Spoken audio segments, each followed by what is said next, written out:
Hey, welcome to the Integrated Man podcast. So glad to have you joining us today. Just so you know what the Integrated Man is all about, it's about helping you become a more whole man. There are parts of us that are disconnected from all the other parts, and we have a lot of work that we need to do to connect those parts and become a whole man. And I believe that's part of the calling that God has called us to. And that's what we're here for. That's what we're all about. So you can find out more information at theintegratedman.life.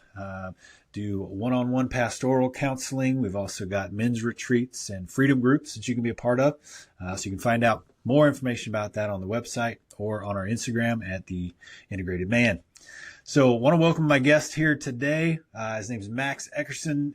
Max and I have been friends for years, and Max is a licensed therapist. Max, you can correct me on my verbiage here in just a second, but Max, tell us a little bit about who you are, what you do, and maybe a little family dynamics and stuff like that. First of all, thank you so much for having me on here. I am so excited. Like Corey said, we've been friends for some time and have always appreciated his friendship, his guidance, his pastoral heart. It's just been incredible. So I'm a licensed clinical mental health counselor associate, and I'm working towards full licensure. And so really my heart has been, where I just find such a need is in the church. I find a need where there's so many leaders that don't feel like they have a place to go because they feel like, what space do I have that's just me? And being able to process that information of like, hey, I'm really struggling, but you can't go to the congregation. There's other people you can't go to. Right. So that's kind of where it started stemming. And so this has been on since I started in 2012, going to school and kind of going down this path. And then in the process of being in graduate school, also noticing that there's a gap in information, but also therapists that are specializing or have a focus on narcissistic abuse, spiritual trauma, spiritual abuse, as well as emotional trauma. Okay. And so that's something that I've experienced a little bit. And so being able to be a part of the church, because I've been a pastor, I've been in ministry, I'm a pastor's kid. And so just seeing the ins and outs, church is so beautiful. There is so many amazing parts about being part of a body of Christ, and just the community that we have. But there's also some challenges that I've seen as well. And so I want to help however I can. Yeah, that's great. So yeah, specifically having been in church ministry for 20 plus years, it's definitely, you kind of have some silent struggles that go on. There's a lot that you just can't talk about. And it's almost culturally encouraged to not talk about it, Right. within the church. Like it's not okay to not be okay. Right. We tell everybody else it's okay to not be okay, but we say it's not okay for you to not be okay. So I think I agree. That's a big challenge. And wow, what a great ministry in itself, to be a resource for pastors who are looking for that sort of thing. So what about wife and kids? Yeah, so we're actually going on to 10 years of marriage, which is super exciting. Yeah, that's I great. actually met my wife at church. We were both pastors' kids. She's still in ministry. She's still a pastor, and she's just thriving there. And I have three beautiful kids. My oldest is 7, my middle is 3, and my youngest is 1. So we are in the thick of it, if you can say that, but it has been Absolutely. so much fun. Yeah. They bring so much joy to us, and Yeah. I just can imagine not doing ministry without such an amazing support and amazing family. So born and raised in Minnesota. Okay. I moved all over kind of the nation just with different job opportunities, and so now we are settled in Charlotte, North Carolina, and just have loved it here, putting some roots down, we're just excited to be here. That's great. Minnesota. I do a Boundary Waters trip to Minnesota every year. Oh, it's just I'll join you sometime. Absolutely. Come on, strap on your backpack and we'll hop in a canoe and head out in the wilderness. That's one of the ways I think is just vital for men to get away from the responsibilities really of everyday life and really get in touch with who are you at the core, you know. And it takes a good couple days to decompress and really get there.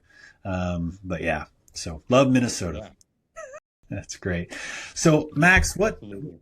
what one question I have for you is, what do you see that is most broken in men right now? You know, you deal with a lot of men. What is one of the things you see that is most broken in men right now, and kind of maybe beneath the surface that they don't really talk about? Yeah. No, that's such a great question.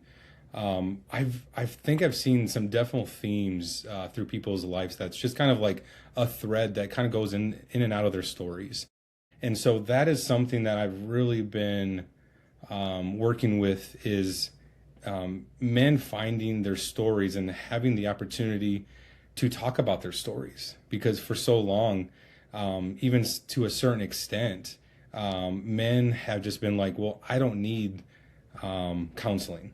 You know, Mm, their focus is on their physical health, but sometimes their mental health, they don't even see the need for it. They don't even ask the question, do I need help there?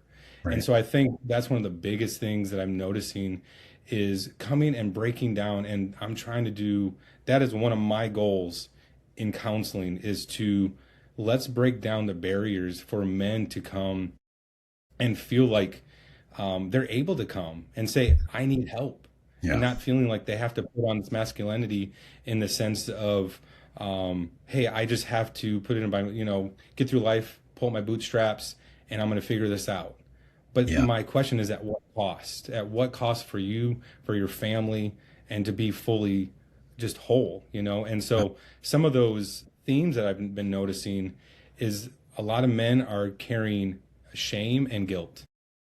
And those are two emotions that are so strong and so ingrained in us that it's hard to, first of all, see it. But then once you see it, you're like, now what do I do? Mm, And so through the time and that I have with my clients we're pulling back layers because it's one story, it's one moment, it's one experience at a time that we are pulling back and seeing this theme through their life through all these different experiences of like, oh, there's shame. Oh, I was parented this way. There's shame. And no, this is not the like, and I always tell all my clients, we're not pointing fingers at people, but the truth is this is part of my story. sure. Yeah. So I'm not going to dismiss my story because of other people's experiences, but I'm gonna do it in love. I'm gonna do it in respect to the people around me. But it is part of my story and it's a truth. And so being able to pull back those layers and seeing where the shame and guilt originally came from is so vital so that we Mm, can get to the root issue. Because how I explain it with with the people that come into my office is just like anytime you would have a wound and you just try and put a band-aid on like a wound in the natural, and if it's like a deep wound and a deep cut, it's not going to heal. So every mm, time you push on it, it hurts. And oftentimes emotionally, that's what's happening in men is why they're showing they're angry, but it's actually there's a lot of guilt and shame behind mm, that. And they're yeah. trying to use different things to cope with that and to mask how they're truly feeling because oftentimes they don't feel like they have the opportunity or they are even able to because of culture wise it's just not something acceptable to show weakness or show some type of emotion. Mm. Now, is there a difference between shame and guilt? Or are they kind of the Yeah, same? Are they cousins? How would you define yeah, those two? that is a great question. Oftentimes shame is this way, like how I even view it is like um the man who's still as a child in the corner and having Mm, all this shame of like feeling bad about themselves or being told that they're not good enough. They feel like a burden. And so there's this shame on them. But guilt um oftentimes can be hey, they did something, and so they are some of their actions of what they caused harm potentially. Hmm. That they're instead of being able to say, "Hey, God, I give this to you," I give you like the wrongdoings that I've done in the past, Hmm. and that okay, no, I no longer can carry this guilt because I'm going to put it at the feet of Christ. And Mm. so they carry this guilt because maybe there is some things that they need to ask for forgiveness for, and but they're carrying it instead of giving it to God. But then the shame is often from other people. Guilt, I would say, is oftentimes internal, if that Mhm. makes sense. Yeah. Would you say that there's like a sometimes an identity that gets wrapped up in a behavior that people have a really hard time letting go of? Absolutely. Yeah. Often that's another thing that kind of goes with that, is finding their identity, finding out like, who am I? Like, what are some of the characteristics? What are some of the values that I hold strong to, that are not connected to a parent, not connected to a group, and having true autonomy and being an individual, being Mm. able to say, this is what I value. And it's often hard, especially with I think what we're going to talk about in a little bit is with narcissism. Like, Mm. especially when one of your parents is a narcissist, that's a major component of they come out and they're like, I don't even know separately from my parent, I don't know who I am, Mm. but then also I think culturally with a man trying to find their identity is oftentimes it's the surroundings of trying to fit in of like, well, this is who I should be because this is what the group or the people I'm around is they deem appropriate. Hmm. And so, and so there's just like trying to go back and forth of like, who am I? Who do I value? Who am I in Christ? Finding their identity in Christ. Because oftentimes there's so much guilt and shame that from an identity standpoint, there's just so much that they're carrying that they're just like, I don't even know, like I'm not like these people, and I have these quirks about me, and so there's just so much insecurity that goes with a lack of identity. Yeah, and I can imagine how that can be just a cyclical thing if you're behaving in a certain way that's tied to your identity, but it also brings you guilt, and you try to get rid of it, yet it's tied to your identity. Yeah, Like it's this, right. well, it's tied to who, it's tied to my identity, and this is the behavior that comes out of it, which causes me guilt, and that guilt brings me back to this, place of, well, I try and get rid of it, but I can't because I'm not dealing with the core issue of it's something in my identity or that's causing me to be drawn to that behavior. Yeah. Yeah, So that's, absolutely. It is a very like it does turn into a cycle where an individual will come in and they're just like it causes anxiety, it causes like all these depression at times, it can cause these clinical diagnoses that I'm seeing come into my office, and when we come to the core of it is like, oh, this is what's happening. Like mhm. I don't even know who I am because there's also like I want to try and be a husband. I want to there's all, a great father. I want to be a good coworker, a boss, and there's all these roles that as men we're trying to carry, and sometimes we're going in and out and it's confusing, and Right. so that's a big one too, is like how do we navigate in a healthy way all the roles that we identify as. Yeah. Gosh, I think that's so huge because if you have the foundation is your personal identity, right? Right. And if you don't have that foundation, if you just get a bunch of stuff that's slapped on top of your role as a brother, as a husband, as a father, as a pastor, as a, electrician, as a whatever it is, you slap all these roles on top of it. When you yank one of those away, you kind of feel exposed or feel like that's gone in my life. I don't know. There's that instability of not knowing who you are anymore. Right, absolutely.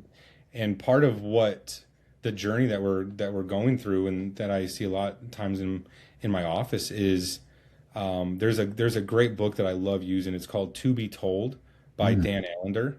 Mm-hmm. And what he talks about is we all have narratives that either are said about us of like, well, that person's angry, that person's a drunk, that person's fill in the blank. And Yeah. then there's also a narrative that we view ourselves through the lens of insecurity, guilt, and shame.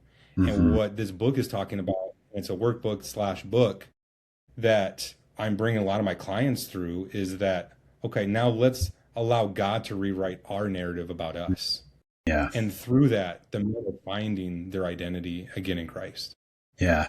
Gosh, he's such a great author and counselor and speaker. And I'm actually rereading another one of his right now called Redeeming Heartache. I don't know if you've read that Yeah, one.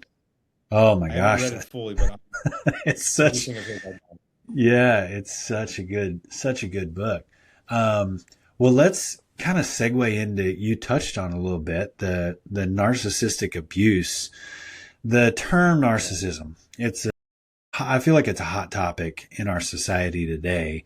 And, specializing in narcissistic abuse, can you give us like a definition of like what that actually is? Because Yeah. I think it's a broad, I think people use it as a broad term, but it's probably more specific than we think. Yes, I would love to. So I am going to give a couple. So one is going to be from a clinical, which is called the DSM-5, and that is the Diagnostic Statistical Manual, and that is how clinicians will actually diagnose different mental health, diagnosis. And so what this one says, so narcissistic personality disorder, NPD, is different than just like that's narcissism. That is classified as in the Diagnostic Statistical Manual of Mental Health Disorders.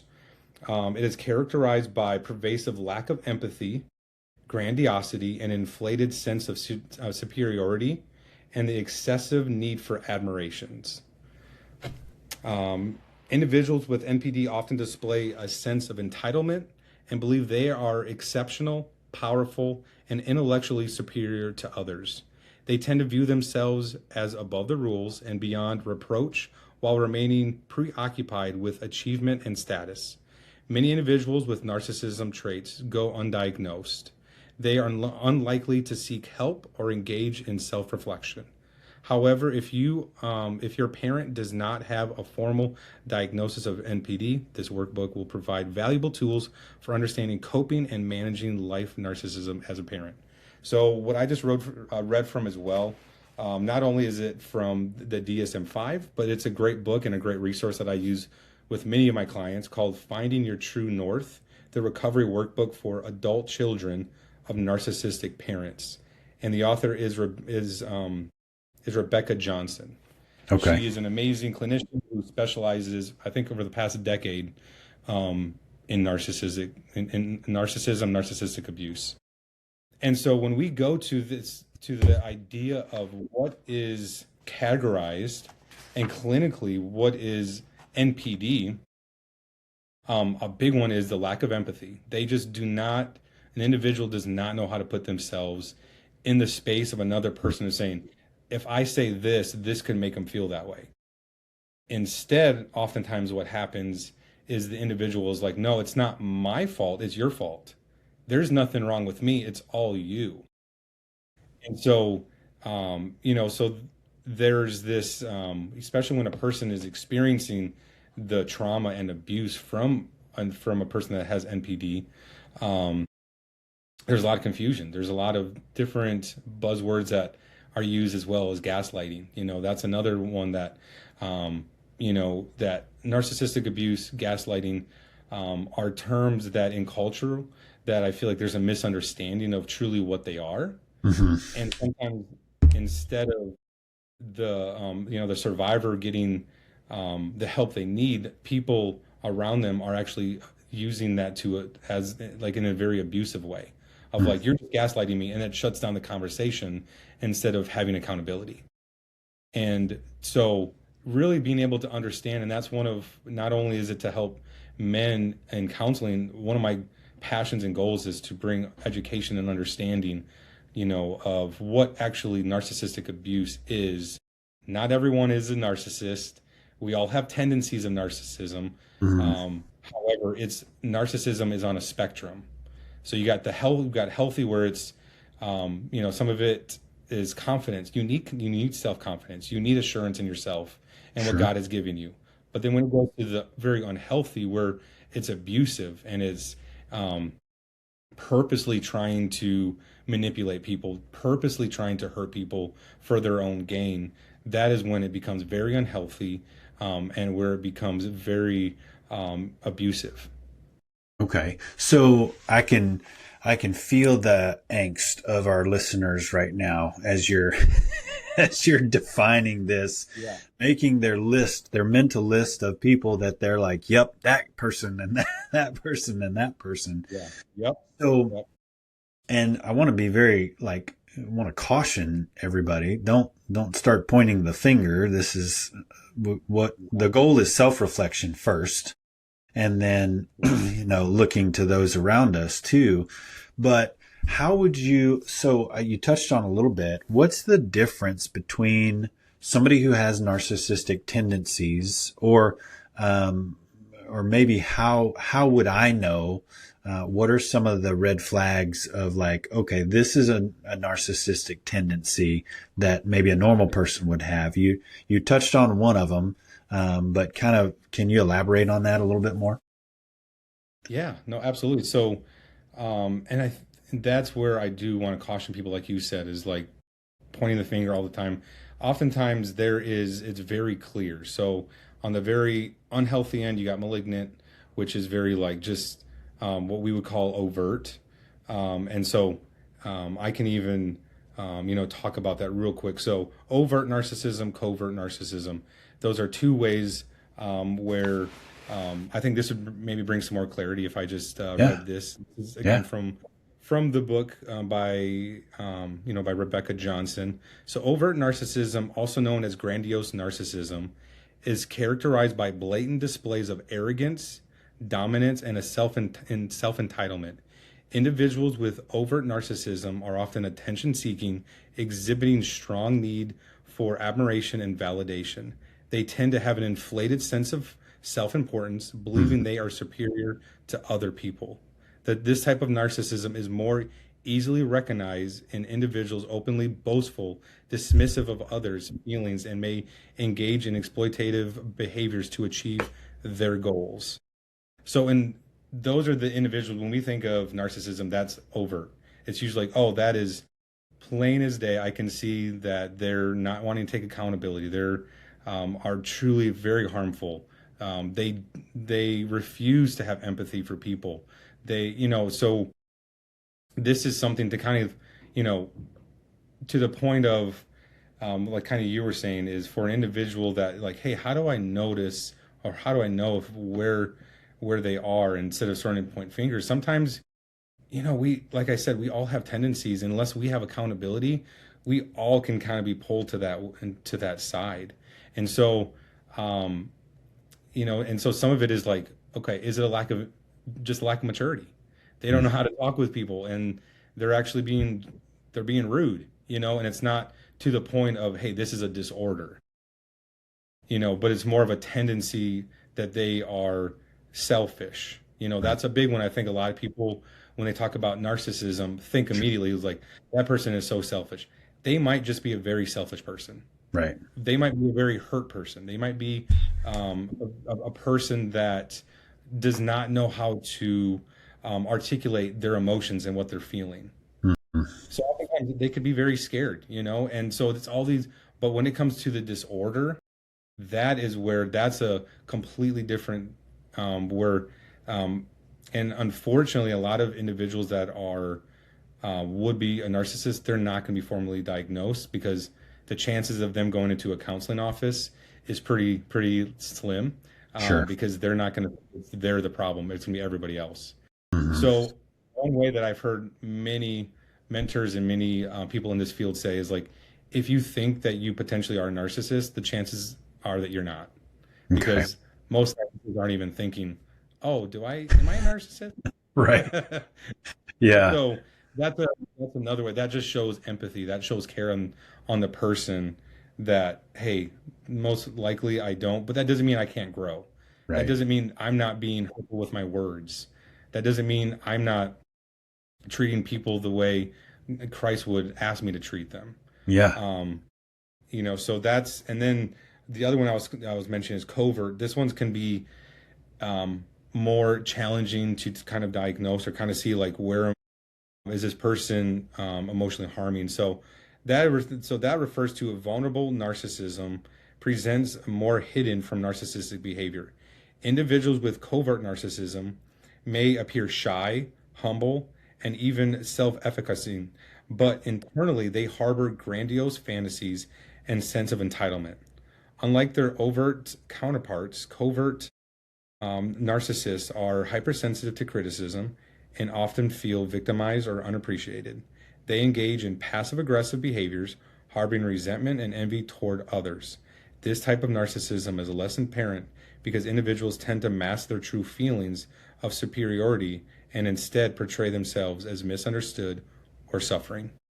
So those are the differences between, so it's going to be overt, which is very kind of in your face, and covert, where it's kind of like a little bit more hidden, but they're still both very harmful. Sure. And sounds like they're both kind of seeking the same thing, but the covert maybe has more of a tendency to paint themselves as the victim. Correct. Yes. To get the same outcome. Yeah. Okay. There's a lot of manipulation. There's a lot of, because some of the questions too is like, well, are people born a narcissist? And what we continue to say in this space is that no one's born a narcissist. It's through, it can be, some of it is genetic, but a lot of it is through your upbringing. So is it going to be two main ways that individuals kind of come to this space is there's just a great sense of neglect, emotionally, physically, like they're just kind of off in their own space. And so it's a way when they grow up to control their environment because they weren't able to when they were younger. Wow. And then another one is high praise, and it's continually like, you're the best at this. It's just high praise as a child, and you're put on a pedestal oftentimes and in childhood. And so sometimes we have those tendencies, and then we get into a career, and that's when that is really shown, that where it gets to the point of a lot of harm. Okay. Is there a pattern? So, because I'm just thinking, okay, if you were neglected, is there a pattern that if you're neglected, you're more of an overt narcissist or covert narcissist, or vice versa with the high praise, or is it just kind of, is that not as clear? From what I've seen and what I've talked with, it's not as clean cut as that of just like, okay, well, this is kind of the path they're going down. But a main theme between the two is also most individuals that have either tendencies or is a narcissist are some of the most insecure individuals in the room. They're so broken. And so every narcissist has a story. And that's the other thing that I always encourage every individual that I'm processing through, as they're either saying, they're finding out, wow, my parent, I think my parent does have these tendencies or is a narcissist. One thing I always encourage them is your superpower is empathy. So that doesn't mean that their behavior of how they've treated you, how you grew up is okay. However, what's going to separate us to continually care and show that love is to have empathy and care. And because that's what Christ has asked us to do. And so otherwise, what happens to us is we become bitter, we become angry. But it's also important to set boundaries in these spaces as well. Yeah. So the question that comes to mind is, how do you help somebody who you think is a narcissist? Like, because I know your specialty is more helping the people that are abused by them, right? That kind of experience the abuse. How do you help the narcissist? No, that is honestly a great question. And,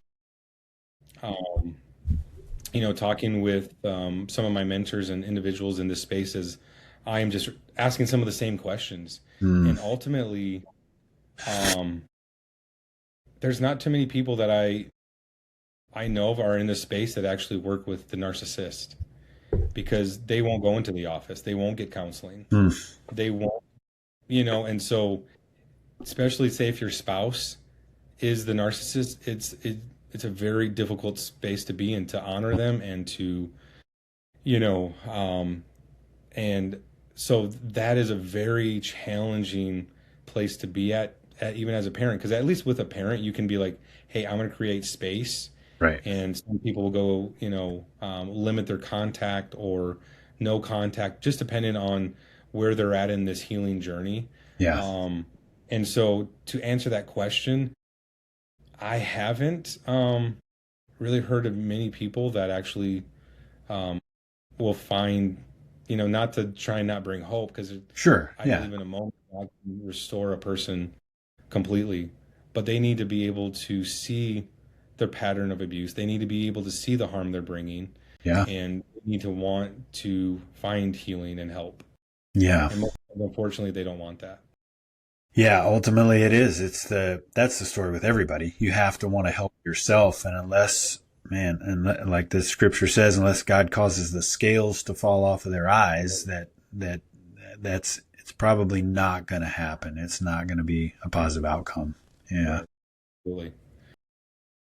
So, well, let's switch gears a little bit into the kind of the other one of the specialties focuses of yours is the spiritual abuse side of things. Let's talk about that. Kind of give me a general definition of what that looks like. Yeah, so I would, spiritual trauma, spiritual abuse, generally is in a way coming from a leader, coming from, someone in leadership if it's at a church or a different organization, that they are using their authority to intentionally or unintentionally, sometimes it can, either one, it's kind of going back and forth, is that they are kind of controlling them, and saying, well, this is, especially oftentimes, hey, I am God's peace to tell you about what's going on, of like, hey, I am God's mouthpiece to tell you the scriptures, to tell you this. And you're just like, oh man, I can't, if I don't just do it right, or if I don't say what they're saying what they're telling me I should do, there's this shame and guilt, and then it turns into like trauma of like people just viewing God a different way. So a lot of it is like the pastor or a group or an organization will unintentionally control how a person views different things, or financially feeling the pressure and the stress of doing a certain thing in a certain way and paying their dues or whatnot. And so oftentimes that can be sometimes hard to define, because it's, hey, what space are we referring to? Are we referring to, because it goes, the spectrum there is from like, okay, a church and an organization that is truly trying to bring help to their congregation, to the extreme side of a cult. Sure. So, and there's so much in between, and so, but it's all considered spiritual, and so that's really where the spectrum there is also pretty large. And, but a lot of it's the control. It's a lot of trying to control their congregation, or the members, a little bit. So what are some of the red flags? If I were to say to somebody, like, how would they know? Because when you kind of define it, it sounds a whole, I would say manipulation. Absolutely.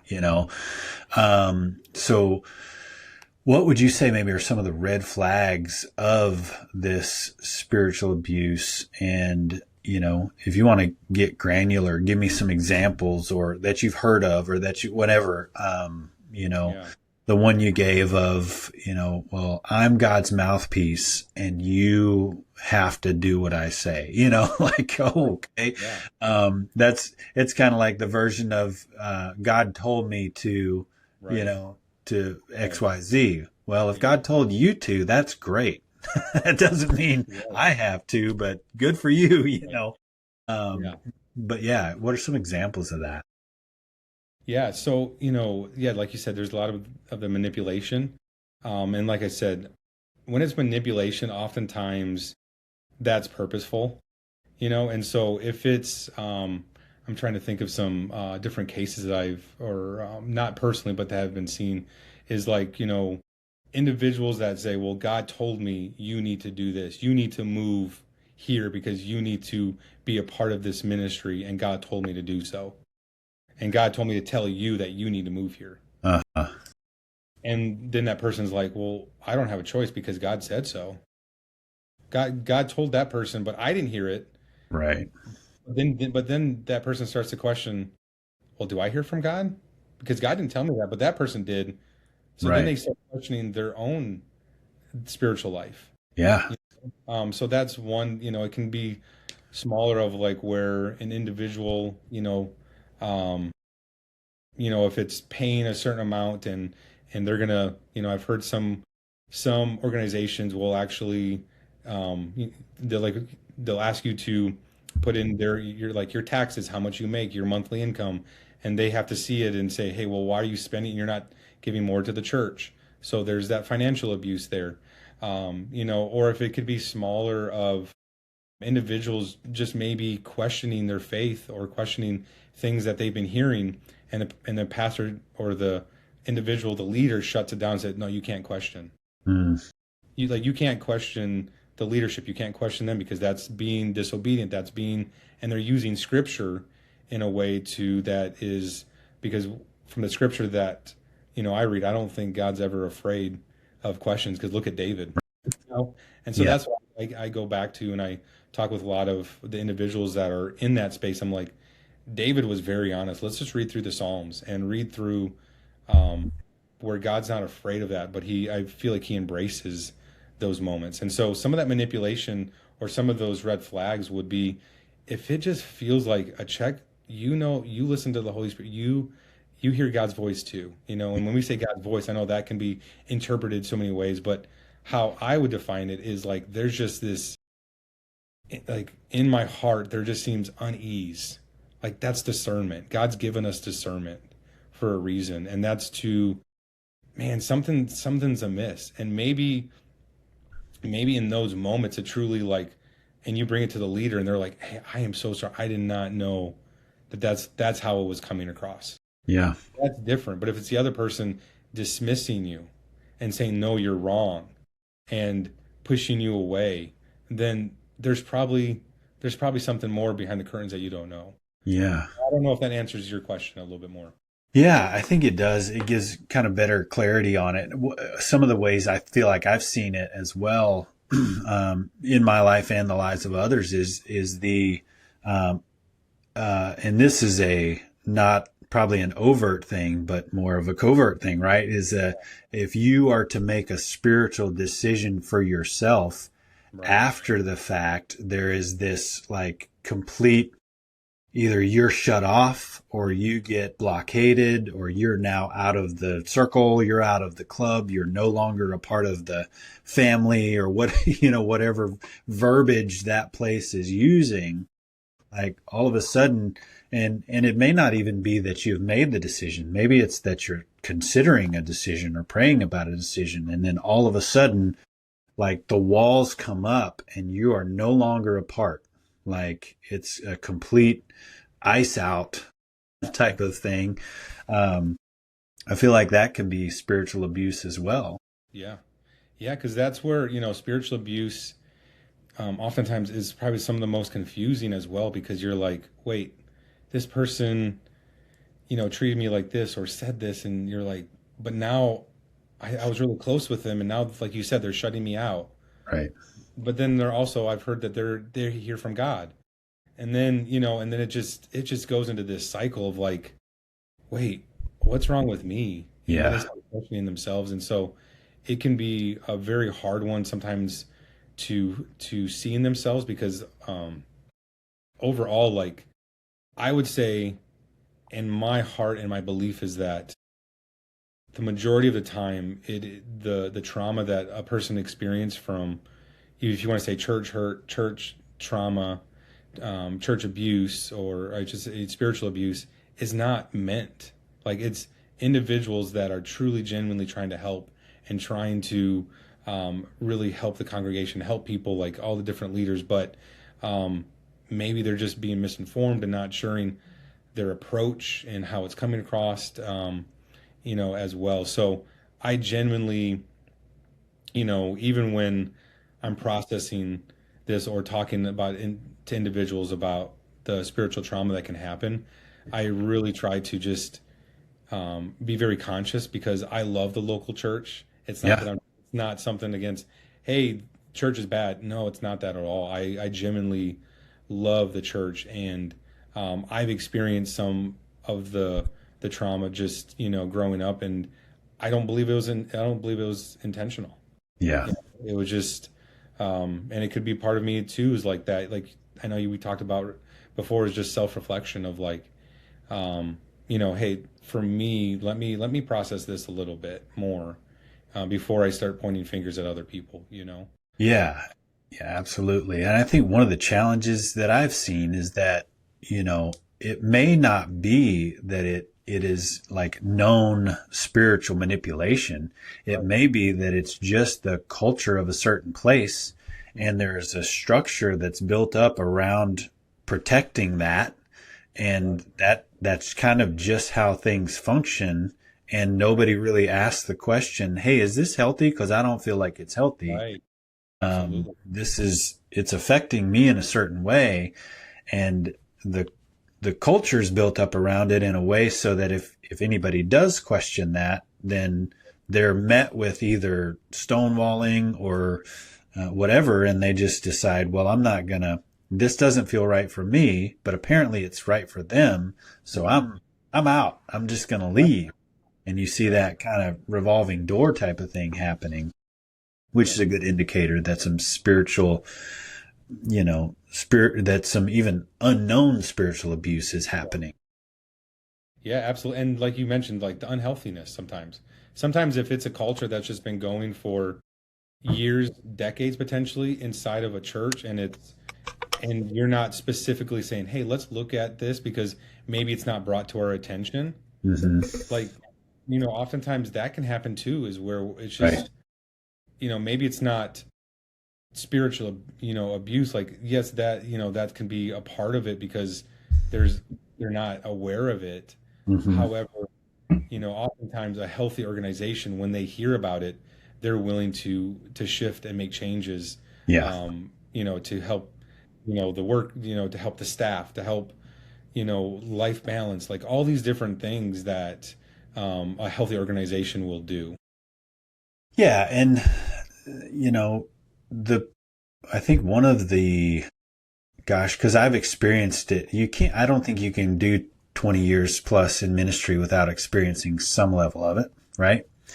And I've experienced it myself, and getting to a place to where you realize and have compassion for the fact that, man, they're trying too, like it's not an overt type of manipulation. They're trying, and things are set up the way they are for them, and they think that's the best. And sure, I caught a little collateral damage in the process, but getting to a place after the fact going, yeah, it's okay.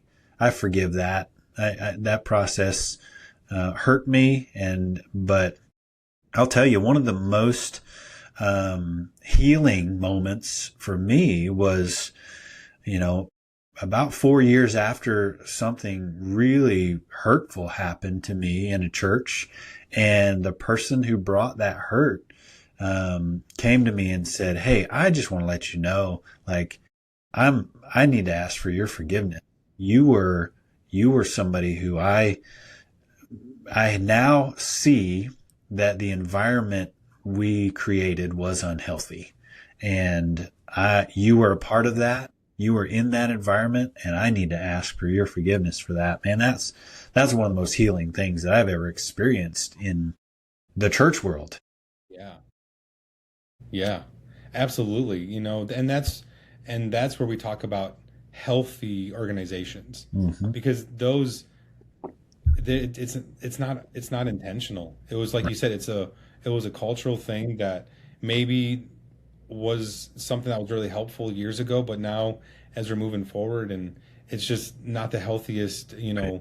either request of people, Yeah. having an expectation that's not healthy of people, that, I think oftentimes that's where hurt and frustration can happen as well, when there's a unhealthy expectation on what staff should be required to do, show up at, all these different things. And so unintentionally, it comes from the goodness of their heart to reach people, but it can be the byproduct can be pushing people away that are the workers, the staff spouses, the staff families. And it just takes a lot of intentionality, and a lot of churches are doing that really well, Yeah. of being intentional about. But then there's other times that unintentionally there's harm being done, Hmm. where um you know once the pastor's kids, like you probably have heard it too, that some of the worst kids in churches are pastors' kids, Right. and that's been this narrative, unfortunately, for years. Like, I remember growing up in that, and you feel like you always had to be buttoned up, and there was no space for you to kind of process. And that's where, like I mentioned at the beginning, where some of my heart came from. I was like, I wish I had a space to just being like, hey man, I'm just struggling with this, but I didn't feel like there was any space.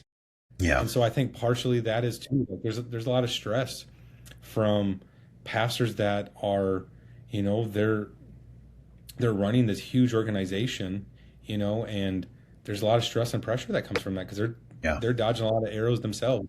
So that's where this empathy and this love for people in the ministry come from.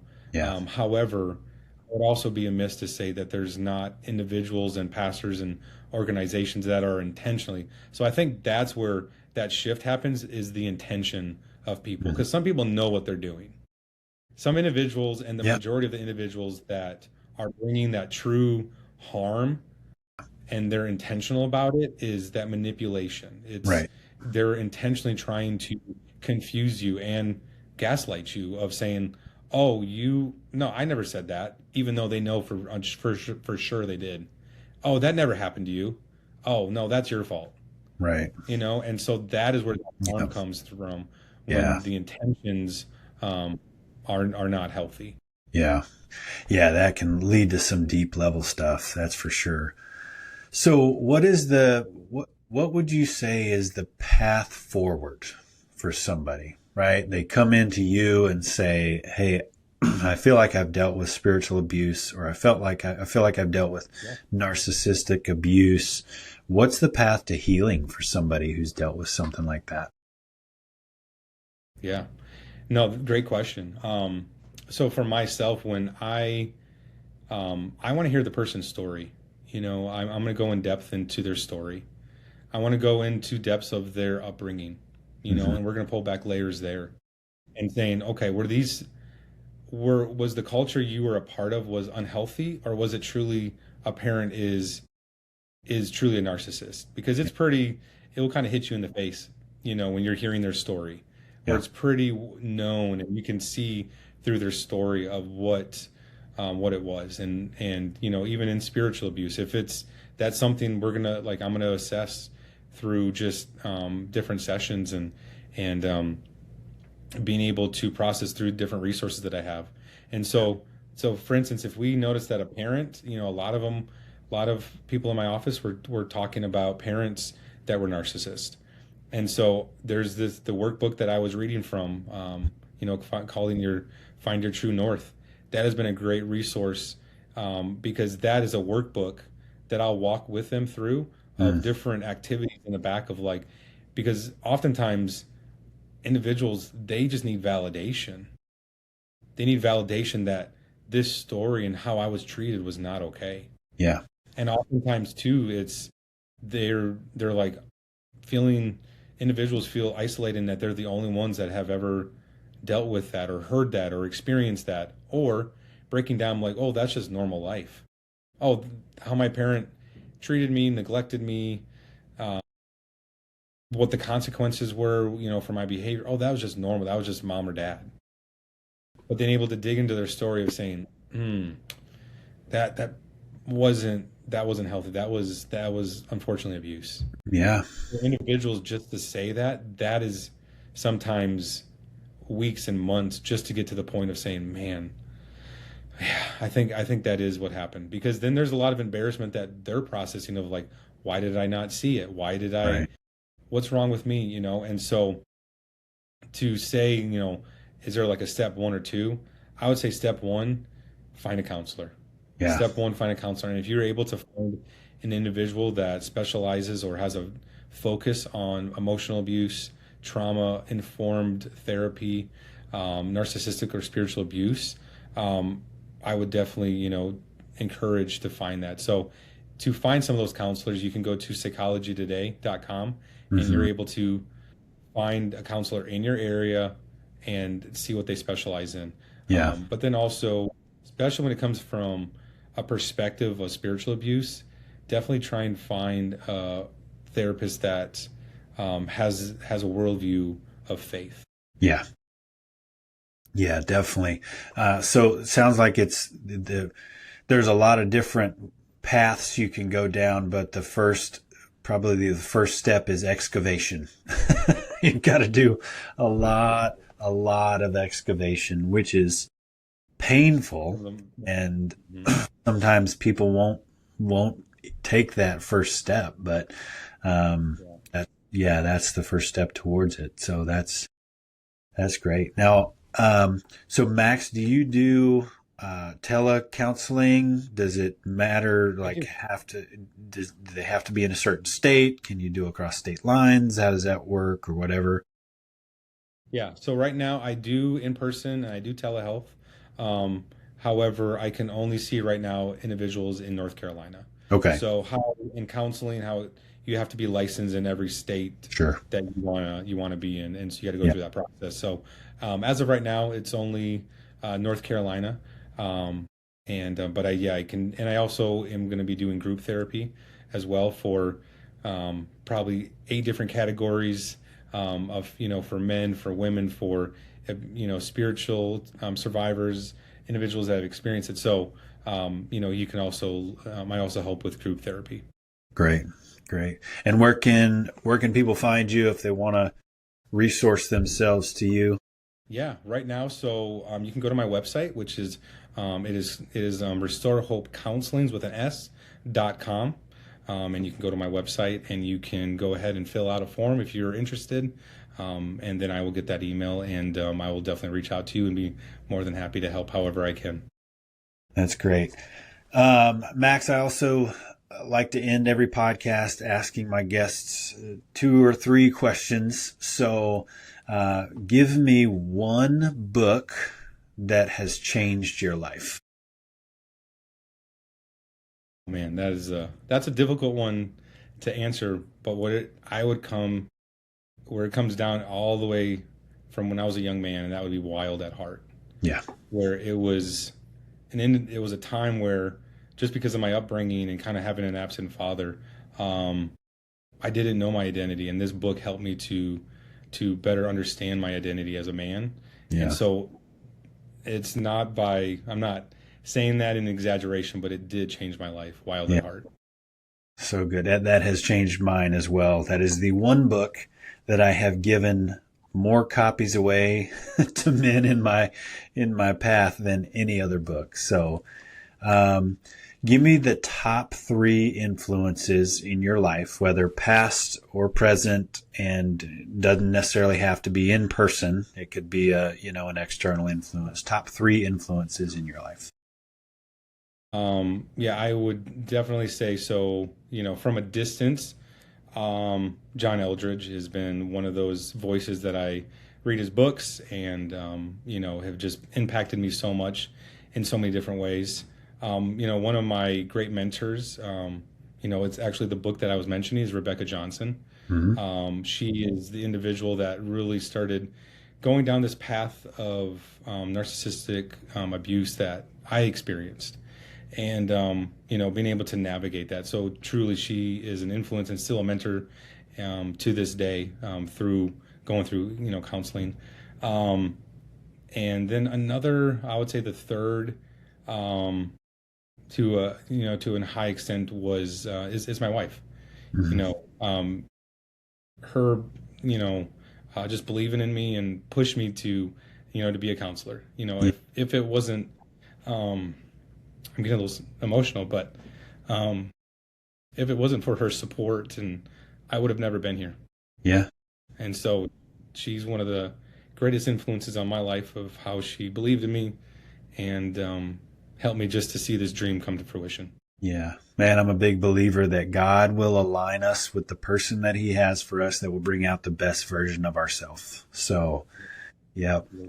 Kudos to Jen. So, all right. Last question. Not sure if you're a big social media guy, but who is one person that we should follow on social media? Man, that is, I think still one of my ones that I always can glean from, and that's Craig Rochelle. I Yeah. don't think you can ever go wrong with his leadership, his style, and his view on let's always try and get 1% better. Let's just, Yeah. even if it's one every single day, let's get 1% better. And, so that would be someone that I would encourage to follow. Yeah. So good. So good. Well, Max, thanks so much for coming on the show, man. I appreciate your insight. I appreciate your friendship. Always have. And for those of you watching, listening, we're going to have some information in the show notes about where to find Max, all the resources that we mentioned, the books, and pretty much everything that was mentioned. You'll be able to find it in the show notes for the podcast. So, Max, thanks for coming on. And everybody else, thanks for listening, and we'll catch you next episode.